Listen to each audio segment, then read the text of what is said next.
Hello guys, study 90 पर आपका welcome है गाइस। तो गाइस आज हम टेस्ट सीरीज़ लेकर के आए navy MR SSR double A वालों के लिए और एयरफोर्स वाई ग्रुप वालों के लिए। गाइस नेवी एमआर वालों का अभी कल या परसों की डेट में ही एडमिट कार्ड आया, जो मैंने आपको बता दिया पेपर का। ठीक है गाइस, तो आप जल्दी से ज़्यादा टेस्ट सीरीज़ लगाएं। तुम्हारा भाई तुम्हारे लिए मिक्सअप क्वेश्चंस लाया, ठीक है। मिक्सअप क्वेश्चंस लाया, हर चैप्टर से क्वेश्चंस उठा के लाया, बस मैथ को छोड़ करके। ठीक है गाइस, तो जानते हैं, अपना समय को ना बर्बाद करते, सीधे पॉइंट ऑफ व्यू से जानते हैं गाइस। आप मेरी आदत जानते हैं, फिजिक्स केमिस्ट्री बायो, ठीक है, पॉलिटी इतिहास, सभी में से एक एक क्वेश्चन, दो दो क्वेश्चन में लाया हूँ और समरी के तौर पर जानते चलेंगे। तो आइए समय को ज़्यादा ना दे, सीधे चलते हैं अपने। ये आप जैसे देख ही रहे हैं, फिजिक्स का क्वेश्चन सही, इसका मतलब ये है फिजिक्स में कुछ इस तरह का भी हो सकता है। देन आगे जानते हैं नेक्स्ट गाइस। कुछ विश्व जल संधि में से जैसे जानते हैं, कौन सी जल संधि यूरोप को अफ्रीका से अलग करती है? कौन सी जल संधि करती है? वो जिब्राल्टर जल संधि। ठीक है गाइस, कौन सी जल संधि करती है? जिब्राल्टर संधि। ठीक है, अफ्रीका महाद्वीप में कितने हैं? 52 देश हैं, ये भी जान लेना। ठीक है गाइस, आगे चलते हैं। मलक्का जल संधि किन दो सागरों को जोड़ती है? वो प्रशांत महासागर को जोड़ती है। किन को जोड़ती है? प्रशांत महासागर को व हिंद महासागर को जोड़ती है। मलक्का जल संधि किन किन जोड़ती है? प्रशांत महासागर और हिंद महासागर को। मेरियाना गर्त कहाँ है? मेरियाना गर्त वो है प्रशांत महासागर में। आगे चलते हैं। जिब्राल्टर जल संधि किन दो देशों को अलग करती है? जोड़ती तो किसे किसे? प्रशांत महासागर और हिंद महासागर को। अलग अलग किसे करती है? स्पेन और मोरक्को को। इंग्लिश चैनल कहाँ स्थित है? इंग्लिश चैनल, ये क्वेश्चन हर बार पूछा जाता है, हर बार की बात है। इंग्लिश चैनल कहाँ पर स्थित है? इंग्लैंड और फ्रांस के बीच में स्थित है। नेक्स्ट क्वेश्चन जानते हैं, 10 डिग्री चैनल किसको अलग करता है? मैंने आपको ये पढ़ा भी, देखो ये क्वेश्चन अंडमान निकोबार से निकोबार को अलग करता है। ठीक है गाइस, आगे चलते हैं, आगे क्वेश्चन अपना देखते हैं। नेक्स्ट क्या है, किस जल मरुस्थल से सुरंग निकली गई है? कौन सी जल मरुस्थल है वो? डोवर जल मरुस्थल। ठीक है गाइस, डोवर जल मरुस्थल से निकली गई सुरंग किन दो देशों को जोड़ती है और वो जोड़ती किन्हें है? वो जोड़ती है यूनाइटेड किंगडम व फ्रांस को। ओके, लुजियाना की जलसंधि किन दो सागरों को जोड़ती है? दक्षिण चीन सागर ए फिलीपींस सागर को। मैं ये नहीं कह रहा कि आपको ये सब याद करने हैं, बशर्ते आपको ये मैन याद करने का, इसको और कुछ नहीं करना है। ठीक है, जैसे ये क्वेश्चन बहुत महत्वपूर्ण है, ये महत्वपूर्ण नहीं है लेकिन ये बहुत महत्वपूर्ण है, ये वाला। डोवर की जलसंधि किसे जोड़ती है? इंग्लिश चैनल है वो उत्तरी सागर को। ये क्वेश्चन पूछा भी जा सकता है। डोवर संधि कहाँ पर है? इंग्लैंड और फ्रांस, इंग्लैंड और फ्रांस में है। कुक संधि कहाँ है? कुक संधि न्यूजीलैंड में। अगला क्वेश्चन देखते हैं, फिजिक्स के पार्ट्स होते हैं। तो देन आगे जानते हैं, कौन सी जल संधि यूरोप को मारती है अलग? जिब्राल्टर जल संधि। ठीक है, तो मैंने ये जल संधि, ये great channel Nicobar, great Sumitra द्वीप को, ये जैसे क्वेश्चन हर बार आता है। ग्रेट चैनल निकोबार किसे अलग करता है? ग्रेट निकोबार और सुमात्रा को। सुमात्रा जानते हैं आप, इंडोनेशिया का भाग है जो नीचे लटका हुआ है, वही जो मैंने कल आपको बताया था। ठीक है गाइस, तो यही बात है, वो यही है। आगे चलते हैं, फिजिक्स में कुछ फिर आ गया। आगे नेक्स्ट जानते हैं अपना, 1857 की क्रांति के समय ब्रिटेन का प्रधानमंत्री कौन था? तो ब्रिटेन का प्रधानमंत्री कौन था गाइस? तो प्रधानमंत्री लॉर्ड पामस्टन। कौन था? Lord Palmerston. ठीक है गाइस, 1857 की क्रांति के समय लॉर्ड पामस्टन। अगला क्वेश्चन जानते हैं अपना, 1857 में अंग्रेजी साम्राज्य के विरुद्ध पंजाब में किसने सशस्त्र विद्रोह किया? किसने किया गाइस? आप ये मुझे बताएंगे। अब आप एक सेकंड, किसने सशस्त्र विद्रोह किया? नामधारी सिक्कों ने किया। ठीक है गाइस, किसने किया? नामधारी सिक्कों ने किया। अगला क्वेश्चन जानते हैं, हमारा अगला क्वेश्चन क्या है? अगला क्वेश्चन है, बिहार में 1857 क्रांति के नेता कुंवर सिंह का देहांत कब हुआ? कुंवर सिंह का देहांत कब हुआ? वो बिहार के नेता थे 1858 में। ठीक है, ये क्वेश्चंस भी आता है। और मोपला विद्रोह कहाँ पर हुआ? ये आप मुझे क्वेश्चंस में बताएंगे। मोपला विद्रोह कहाँ पर हुआ और किस जनजाति ने किया? चलो मेरे मुंह से निकल गया, मैंने बता दिया, पर आप बताएंगे अब कहाँ पर हुआ था। अंग्रेजी भारतीय सेना में चर्बी वाले कारतूसों से चलने वाली एनफील्ड राइफल कब शामिल की गई? यानी कि अंग्रेजी भारतीय सेना के अंदर एक बंदूक थी, राइफल थी, जिसमें जो जनवरी 1857 में शामिल की गई सेना के अंदर, यानी कि उसमें चर्बी वाले कारतूस भरे जाते थे। अगला क्वेश्चन से, कौन सा आयोग 1857 का विद्रोह दमन करने के बाद भारतीय फौज के नव संगठन से संबंधित है? तो है पील आयोग। कौन सा है? पील आयोग। अगला क्वेश्चन जानते हैं अपना, अगला क्वेश्चन हमारा, 1857 के विद्रोह को किस उर्दू कवि ने देखा था? यानी कि जब 1857 का विद्रोह हो रहा था तो उसे किसने देखा था? मंगल पांडे वाला जो विद्रोह था उसे देखा था मिर्जा गालिब ने। तो यह क्वेश्चंस भी पूछा जा सकता है आपसे, इसलिए मैं कह रहा हूँ बहुत ज़्यादा ध्यान रख के मेरी क्वेश्चंस पर। टेस्ट सीरीज बहुत ही जानदार लाया तुम्हारे भाई। नेक्स्ट क्वेश्चन देखते हैं अपना। कौन 1857 के विद्रोह में अंग्रेजों का सबसे कट्टर दुश्मन था? यानी कि जब 1857 का विद्रोह उस समय लड़ाई चल रही थी तो अंग्रेजों का सबसे कट्टर दुश्मन यानी कि हिंदू आदमी होगा, कोई जाहिर सी बात है। तो कौन था? वो था मौलवी अहमदुल्ला शाह। कौन थे? मौलवी अहमदुल्ला शाह। ये बहुत ही कट्टर थे, इनसे बहुत ज़्यादा उनकी बनती नहीं थी अंग्रेजों की। नेक्स्ट क्वेश्चन जानते हैं अपन। नेक्स्ट हमारा क्या है, कुछ मैंने यहाँ से भी क्वेश्चंस उठाए हैं आपके लिए। क्वेश्चंस बहुत अच्छे ठाक लाया यार तुम्हारा भाई। आटे में खाने का सोडा मिलाया जाता है क्यों? आटे, यहाँ गलत है, यहाँ लिखना था आटे। क्या लिखना था? यहाँ लिखना था आटे। यहाँ आटे में खाने का सोडा मिलाया जाता है क्यों? खाने का सोडा कार्बन डाइऑक्साइड मुक्त करता है जिससे रोटी फूल जाती है, यानी कि वह ऊपर की तरफ भगता है। हल्का होता है ना, हल्की गैस है तो भगती है ऊपर की लिए, तो इसलिए रोटी फूल जाती है, कार्बन डाइऑक्साइड। ठीक है ना गाइस, यही बात है बस। आगे जानते हैं। डबल रोटी में प्रयुक्त किए जाने वाला बेकिंग पाउडर क्या होता है? डबल रोटी में प्रयुक्त होने वाला बेकिंग पाउडर क्या होता है? क्या होता है? Sodium bicarbonate. कौन सा होता है? Sodium bicarbonate. ये क्वेश्चंस आपसे पूछे जाएंगे, मैं इसलिए यार आपको बता रहा हूँ, ठीक है। नेक्स्ट जानते हैं। सोडियम बाइकार्बोनेट आग बुझाने में उपयोगी क्यों? गर्म होने पर यह विघटित होकर डाइऑक्साइड उत्पन्न करता है जो आग बुझा देता है। कहने का मतलब यह है, जब यह गर्म हो जाता है ना, सोडियम बाइकार्बोनेट जो गर्म हो जाता है, गर्म हो जाने पे एक तरह से पानी का काम करता है ये। और पानी बन करके जब आपको पता ही है जब किसी पर पड़ेगा तो बहुत ठंडा होगा, तो इसलिए आग बुझ जाती है। सिंपल यार। लवणों में से सागरीय जल की लवणता में किसका अधिकतम योगदान होता है? यानी कि लवण जो होते हैं सागर की जल लवणता में किसका योगदान अधिक होता है? तो किसका योगदान अधिक होता है? सोडियम क्लोराइड का दान। ठीक है गाइस, अगला जानते हैं। खाने का नमक किससे बनता है? मजबूत अम्ल और क्षार से। मजबूत अम्ल और क्षार से। और जो 1 से लेकर 14 तक का पैमाना दिया है उसके आविष्कारक का नाम क्या है? सोरेनसेन। क्या नाम है? सोरेनसेन। ठीक है, ये भी आप अपने पास क्वेश्चंस को रखेंगे मजबूत है। खाने का नमक बरात में गीला हो जाता है क्यों? खाने का जो नमक है वो बरसात में गीला हो जाता है क्यों? बारात पड़ रहे हैं यार, सॉरी। वो इसलिए है, सोडियम क्लोराइड में मैग्नीशियम क्लोराइड जैसी असंजक अशुद्धता होती है, इसलिए वह गीला हो जाता है। आयोडीन करत लवण में होता है क्या? पोटेशियम आयोडीन होता है उसमें, जाहिर सी बात है। कुछ क्वेश्चंस भाई तुम्हारा यहाँ से भी लाया है, क्वेश्चंस बहुत ही जानदार लाया तुम्हारा भाई। क्वेश्चन जानते हैं। अगला क्वेश्चन क्या हमारा? विद्युत प्रेस का आविष्कार किसने किया? हेनरी शेले ने। किसने किया? शेले। आप शीले जान सकते हैं, शीले से याद कर सकते हैं। प्रेशर कुकर में खाना जल्दी पक जाता है क्योंकि प्रेशर कुकर के अंदर दाब अधिक होता है। प्रेशर खाना क्यों पक जाता है? क्योंकि अंदर दाब अधिक होता है। ये आपकी मेंटल एबिलिटी चेक करने के लिए क्वेश्चन आ सकता है। दाब बढ़ने पर जल का क्वथनांक क्या होता है? बताओ आप। दाब बढ़ने पर जल का क्वथनांक में क्या हो जाता है? तो बढ़ जाता है। प्रत्येक क्रिया के बराबर व विपरीत दिशा में एक प्रतिक्रिया होती है। यह न्यूटन का कौन सा नियम है? तीसरा। कौन सा नियम है? तीसरा। क्रिया प्रतिक्रिया का नियम तीसरा नियम है। ठीक है गाइस, ये जान सकते हैं आप। तांबा कॉपर का शत्रु तत्व है गंधक। क्या है? गंधक। उगते व डूबते सूर्य लाल प्रतीत होता है क्योंकि लाल रंग का परिकरण सबसे कम है, इसलिए। क्योंकि लाल रंग का परिकरण सबसे कम है, इसलिए। नेक्स्ट क्वेश्चन है निम्नलिखित में कौन सा एक आवेश रहित कण है? न्यूट्रॉन। कौन सा है? न्यूट्रॉन। माइनस चार्ज होता है इस पर। ठीक है गाइस, अगला क्वेश्चन जानते हैं। निम्नलिखित में से किस रंग का अपवर्तनांक सबसे अधिक होता है? बैंगनी रंग का।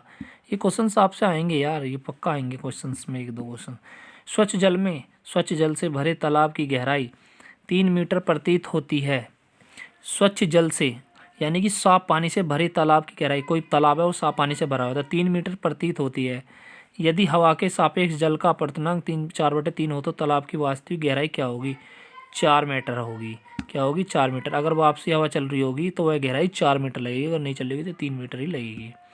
क्वेश्चन को समझना। लेंस की क्षमता का मात्रक क्या है? डायोप्टर। लेंस किससे नापा जाता है? डायोप्टर्स की से नापा जाता है। ज्योति तीव्रता कैंडिला से। ज्योति तीव्रता किससे? कैंडिला से। नेक्स्ट क्वेश्चन है सुनो। नेक्स्ट क्वेश्चन जानते हैं। यार क्वेश्चन बहुत अच्छे और मिक्सअप लाया तुम्हारा भाई यार, ऐसी बात नहीं है। ठीक है। डाल्टन के परमाणु सिद्धांत के अनुसार कौन सा सबसे छोटा कण स्वतंत्र रूप रहता है? वो है परमाणु। कौन सा रहता है? परमाणु स्वतंत्र रूप से रहता है।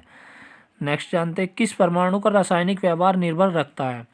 कहने का मतलब है किसी परमाणु का जो रासायनिक व्यवहार है वो निर्भर किस चीज़ पे करता है? किसी परमाणु का व्यवहार कैसा निर्भर करता है? तो कैसे निर्भर करता है? वो करता है नाभिक के गिर्द घूम रहे इलेक्ट्रॉनों की संख्या पर। यानी कि नाभिक के जो परमाणु है ना, ये परमाणु पूरा होता है परमाणु, उसके अंदर इलेक्ट्रॉन न्यूट्रॉन प्रोटॉन सब होते हैं। तो वो इलेक्ट्रॉनों की संख्या पर निर्भर करता है, ठीक है ना, कहने का मतलब ये है। अगला क्वेश्चन जानते हैं, नाभिक की द्रव्यमान संख्या है, नाभिक की द्रव्यमान संख्या है, यानी कि जो बीच में है ये संख्या है, इसकी क्या है संख्या, तो वो कितनी बता रहा, नाभिक में न्यूक्लियनों की संख्या है, ठीक है ना, न्यूक्लियो की संख्या है। नाभिक की द्रव्यमान संख्या ही न्यूक्लियो की संख्या है, जो इन दो की प्रोटॉन और न्यूट्रॉन की संख्या होगी वो ही नाभिक की न्यूक्लियन संख्या है। तो ये यही बात कहना चाह रहा है। नेक्स्ट क्वेश्चन जानते हैं अपना। नेक्स्ट क्वेश्चन है, में किसी परमाणु के द्रव्यमान और द्रव्यमान संख्या के अंतर को कहते हैं, द्रव्यमान और द्रव्यमान संख्या के अंतर को द्रव्यमान क्षति, द्रव्यमान क्षति। किसी न्यूक्लियर कण में कोई द्रव्यमान और आवेश नहीं होता किंतु पर्च कण होता है, तो इसका मतलब क्या है, वह सिलिकॉन। ये आपको रटने वाले क्वेश्चन हैं, 2-3 जो मैंने आपको बताए हैं, ठीक है ना, ये क्वेश्चन रखे आते हैं सीधे, ना इनमें हेर फेर होगा कुछ। किसी परमाणु में परिक्रमण कर रहे इलेक्ट्रॉनों की कुल ऊर्जा सदा धनात्मक होगी। भाई जाहिर सी बात है, वो तो अपने अक्ष पर घूम ही रहे हैं तो उनकी तो धनात्मक होगी ही होगी। परिक्रमण का मतलब है उल्टे, ऐसे घूम रहे हैं तो ऐसे, समझ जाए ना बच्चा, तो धनात्मक ही तो होगी, धनात्मक प्लस होता है, ऋणात्मक माइनस होता है। किन किरणों के परिक्रमण से नाभिक के आकार का आकलन किया जा सकता है, अल्फा से, यानी कि कहने का मतलब है जो किरणें आती हैं उनके परिकरण से, उनके फैलाव से नाभिक के आकार, नाभिक के अंदर के आकार का आकलन यानी कि मापा जा सकता है, तो वो अल्फा कण है जिनसे हम माप सकते हैं। नेक्स्ट क्वेश्चन जानते हैं। मैंने कुछ ज्योग्राफी से भी क्वेश्चंस आपके लिए लिए हैं यार, क्वेश्चंस महत्वपूर्ण लिए तुम्हारे भाई ने। गुवाहाटी किस नदी के किनारे है, तो ये तो मैंने दिखाई दिया आपको, गुवाहाटी है ब्रह्मपुत्र नदी की। कौन सी किनारे है, गुवाहाटी है ब्रह्मपुत्र नदी की। और ब्रह्मपुत्र नदी कहाँ है ये आप मुझे बताएंगे, ब्रह्मपुत्र कहाँ है, असम में। असम की राजधानी बताएंगे, और सबसे बड़ा जो क्षेत्रफल में हाई कोर्ट है क्षेत्रफल के अंदर, वो हाई कोर्ट गुवाहाटी में ही है, ठीक है गाइस। अगला जानते हैं, डिब्रूगढ़ किस नदी के किनारे है, तो किस नदी के किनारे है डिब्रूगढ़, डिब्रूगढ़ है ब्रह्मपुत्र नदी के किनारे। डिब्रूगढ़ किस नदी के किनारे, डिब्रूगढ़ से और कन्याकुमारी क्या है, कन्याकुमारी तक सबसे लंबी एक्सप्रेस चलती है डिब्रूगढ़ से कन्याकुमारी तक, 39 किलोमीटर की विवेक एक्सप्रेस, 3900 यानी कि 4000 के किलोमीटर के लगभग चलती है। नेक्स्ट क्वेश्चन जानते हैं अपना। नेक्स्ट क्वेश्चन है, कोलकाता किस नदी के किनारे है, तो कोलकाता किस नदी के किनारे है, कोलकाता हुबली नदी के किनारे है। किस नदी के किनारे है कोलकाता, कोलकाता है हुबली नदी के किनारे। और कोलकाता की किसकी राजधानी है, पश्चिम बंगाल की, किसकी, पश्चिम बंगाल, ठीक है। वहाँ मछली का व्यापार बहुत ही होता है। और कौन सा पोर्ट है, कल मैंने आपको बताया था, तो आप मुझे क्वेश्चन में बताएंगे। नासिक किस नदी के किनारे है, नासिक महाराष्ट्र में है, नासिक है गोदावरी के नदी के किनारे। तिरेकम्बक पहाड़ी से गोदावरी नदी निकलती है, और नासिक महाराष्ट्र में है, कौन सा में, महाराष्ट्र में। थालघाट धर्रे से नासिक जाना पड़ता है, ठीक है गाइस। आगे चलते हैं अपना। नेक्स्ट क्वेश्चन हमारा क्या है, नेक्स्ट क्वेश्चन है, उज्जैन किस नदी के किनारे, तो सभी बच्चे जानते हैं उज्जैन है शिप्रा नदी के किनारे। किस नदी के किनारे है, शिप्रा नदी के किनारे। और मैं आपको बता दूं उज्जैन कहाँ पर है, उज्जैन है मध्य प्रदेश में, ठीक है गाइस। और मध्य प्रदेश का शहर कौन सा है जो अभी सूची में हाल ही में आया, वो है इंदौर। जो सबसे स्वच्छ जिला है वो कौन सा है, इंदौर है, ठीक है गाइस। तो अपना क्वेश्चंस आगे देख लेते हैं। आगे क्या है, हैदराबाद किस नदी के किनारे, हैदराबाद है मूसी नदी के किनारे। किस नदी के किनारे है, मूसी नदी के किनारे, ठीक है ना। कौन सी नदी किनारे है, मूसी नदी के किनारे। ये क्वेश्चंस आएंगे इसलिए मैंने आपके लिए सिलेक्टेड।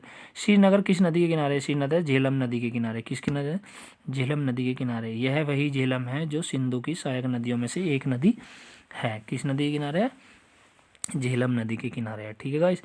आगे देखते हैं, कुछ मंदिर भी हैं जो मैंने सिलेक्टेड लिए हैं, क्योंकि यार मंदिर भी आने की संभावना हो रही है। चंडी मंदिर देवी कहाँ है, चंडी देवी मंदिर कहाँ है, चंडी देवी मंदिर हरिद्वार, चंडी देवी मंदिर हरिद्वार और उत्तर प्रदेश में दोनों में है, क्योंकि चंडी देवी मंदिर मनसा देवी के सामने चंडी देवी है, वहाँ पर भी, और उत्तर प्रदेश के अंदर भी चंडी देवी मंदिर है, तो दोनों में ही उन्होंने दे दिया है, ठीक है। क्वेश्चन आएगा इसलिए बताया। 64 योगिनी मंदिर कहाँ है, 64 योगिनी मंदिर, 64 योगिनी मंदिर खुजराहो मध्य प्रदेश। क्वेश्चन महत्वपूर्ण है, मैंने बोला ना यार महत्वपूर्ण क्वेश्चन आएंगे।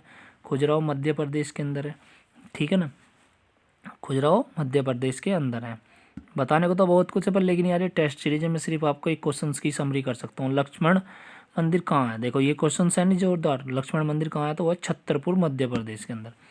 ये क्वेश्चन आपको यार हर, मैं ये कह रहा हूँ कि आपको मिलेंगे ही मिलेंगे। छतरपुर कहाँ है? मध्य प्रदेश, मध्य प्रदेश के अंदर एक छतरपुर है, वहाँ पर है। निवाड़ी, चलो मैं बता ही देता हूँ। निवाड़ी जिला कहाँ पर है? निवाड़ी जिला है मध्य प्रदेश के अंदर, पूछा जाता है पेपर में, इसलिए आपको मैंने बता दिया। ठीक है ना, आगे देखते हैं आगे क्या। महाकालेश्वर मंदिर कहाँ? महाकालेश्वर मंदिर है मध्य प्रदेश के अंदर। भगवान शिव से जुड़ी ज़्यादातर बातें हमेशा मध्य प्रदेश से ही मिलेंगी, मैं आपको बता दूँ। उज्जैन, ठीक है ना, कहाँ पर है? उज्जैन। आगे चलते हैं, आगे क्वेश्चन हमारा क्या है।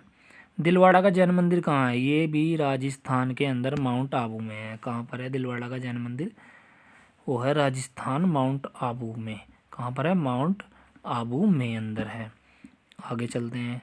ब्रह्मा जी की मंदिर कहाँ है? ब्रह्मा जी पुष्कर धाम, ये सबसे एक ही मंदिर है बस, पुष्कर में।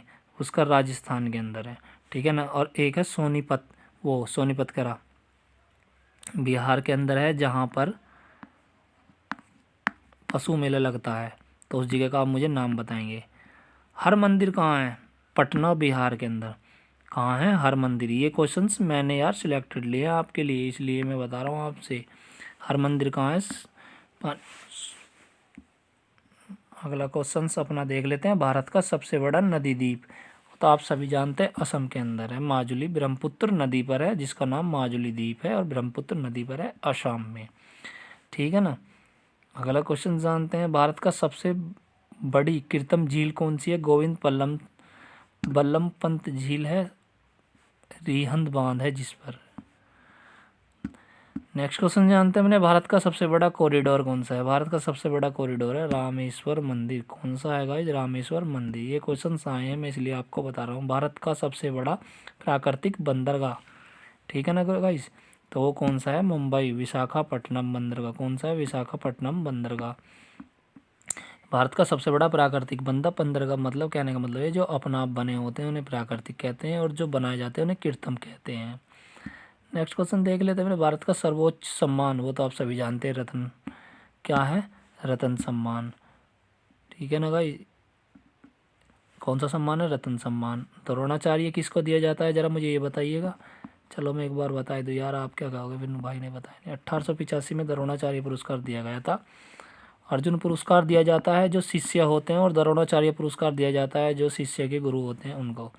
नेक्स्ट क्वेश्चन जानते हैं। नेक्स्ट क्वेश्चन है, भारत का सर्वोच्च शौर्य सम्मान परमवीर चक्र, यह आर्मी के अंदर दिया जाता है। सर्वोच्च शौर्य सम्मान परमवीर चक्र है, ठीक है गाइस। अगला नेक्स्ट क्वेश्चन से मैंने, भारत की सबसे बड़ी मीठे पानी की झील वूलर झील है। कहाँ पर है वूलर झील, और कहाँ पर है मुझे ज़रा ये बता दीजिएगा आप एक बार। तो गैन गाइस, यही आज के क्वेश्चंस थे जो मैंने आपको बताया मिक्सअप। तो थैंक यू गाइस, फिर मिलते हैं किसी नए एग्ज़ाम के साथ।